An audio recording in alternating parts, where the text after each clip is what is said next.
these educators. Thank you. Wow. Best job in the world. So I'm going to hone in just on school safety today, which of course is on everybody's radar, and really speak about the work of my team and the ongoing, long-time support of our school board. I want you to think back, when I was appointed superintendent in July 2012, something tragic happened December 2012, and I think most of you remember Sandy Hook. And that day changed my life forever, and I have reprioritized my work every day since that tragedy. When I looked at those pictures of those little children and how somebody could hurt them, I see those same little faces every day when we walk into our classrooms, and I work for them. I fight for them and do everything I can possibly do for those children. And right after becoming superintendent, with Dr. Calderon and Ms. Sanchez is here, Karen Amon, I started telling everybody we have to prioritize, and we have to prioritize right. And to do that, safety has to be first, followed by relationships, then we worry about achievement. Because without those three pillars, you have nothing in a school system. So let me talk to you a little bit about safety and some very specific things that we did. 3 years ago, not after Parkland, 3 years ago, I asked the board, after a conversation with then Sheriff Don Esslinger, if they would entertain the possibility of putting a school resource officer into every high school, every middle school, and every elementary school. A unanimous, immediate vote from our board allowed that to happen 3 years ago. And because of that, we have not had a knee-jerk reaction to when there are other tragedies around the country. We already have an armed officer in every school, and that is as far as we're going to go, as long as I'm superintendent, with my recommendation to having armed people in schools. If we decide we want additional armed officers in school, they will be just that, police officers, because that is the work, to me, of the police, not our hardworking teachers. Teachers, you're here. Was it not enough organizing your classes? No less taking care of that. So about 2 years ago, 2.5 years ago, I went and met with the sheriff after we got the SRO program going, and I said, I have an opportunity. Our school safety director is retiring, and I need police assistance to help me make sure our campuses are hardened the way they need to be, that everything is in place the way that it needs to be in place. And I can't rely, I'm not a safety specialist, I'm a former teacher, I'm a principal, I'm an educator. So I surround myself with people who know what they're doing. And I wanted the best help I could possibly get.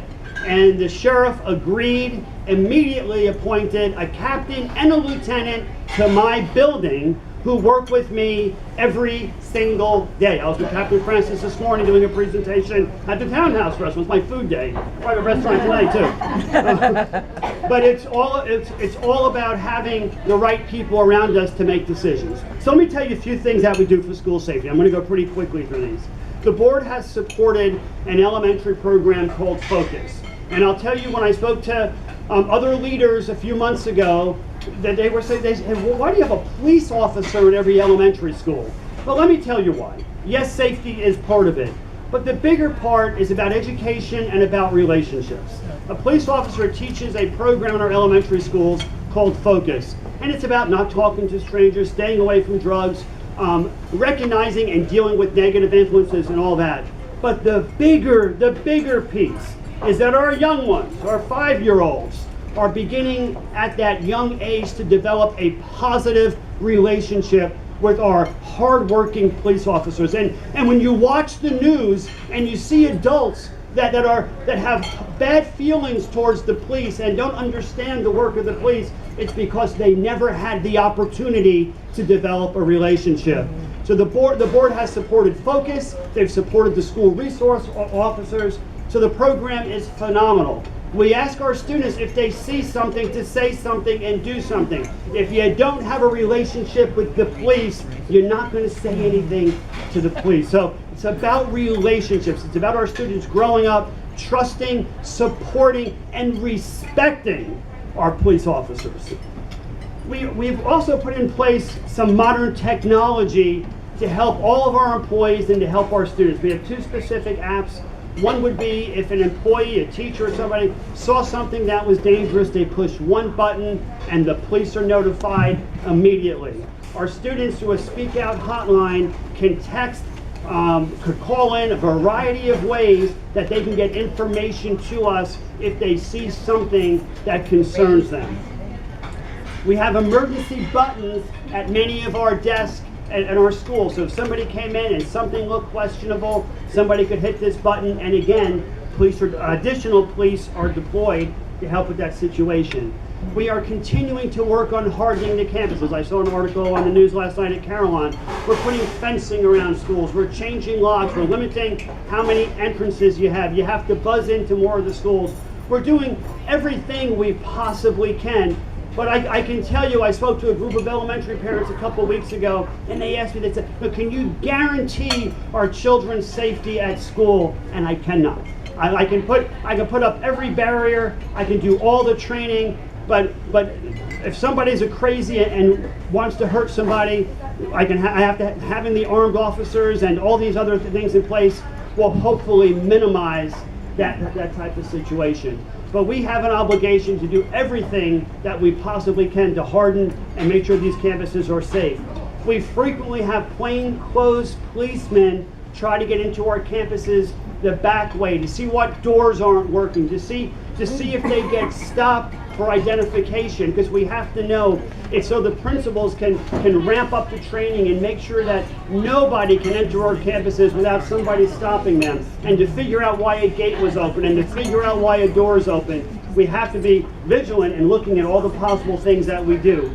We have 3 non-negotiables now for 5 years in Seminole County. Every employee has to have a picture ID, because in the event of an emergency, police officers aren't going to know names, but they can compare face to picture. Every classroom door, every internal door, every external door has to be locked at all times. It's non-negotiable, and the third non-negotiable is schools have to participate in all of our emergency drills, take it seriously, and learn from those drills. So I think so that's all about safety, but the challenge with safety is the root cause of why people do the things that they do. And we're in our 4th and a half year now of doing a pilot program with UCF regarding mental health. So for the past 4 years, we've worked with the department at UCF. Their graduate students are actually working in I get to choose 3 or 4 elementary schools every year, helping us determine what the mental health issues are, working with the students, working with the families.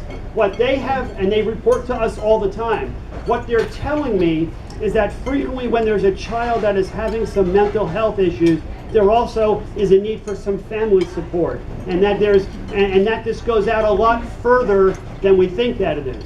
So we brainstormed, what can we do to help our teachers who are not trained mental health experts? What can we do? So we are just about finished. It's through beta testing now. We're going to have an online course for our teachers, for all of our employees, including our bus drivers, everybody to go through just to teach them if a student needs to be referred for further assistance. It's not that their mental health counselor is not saying there's anything wrong, but it's saying that this child needs a little extra attention. But it also keeps them on alert as an adult who needs some attention. So we have a lot going on. I probably have used up my time. Because of our SRO program, we have not asked for a dime from the Guardian program. I was part of the Superintendent's Association. I sent a letter up to the governor about a week and a half ago.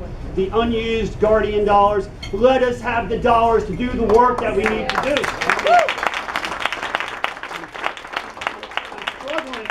Struggling to pay for fencing and doing all those things, and almost penalized because our board was proactive and put an SRO in every school, and the money can only be used for certain things. We just asked for flexibility. We know what we're doing. We have a community that supports us, and nothing is more important than the safety of your children, of your grandchildren, of my children and grandchildren. I have a granddaughter in kindergarten now, and we're going to do everything possible to keep our community safe. Thank you for your time.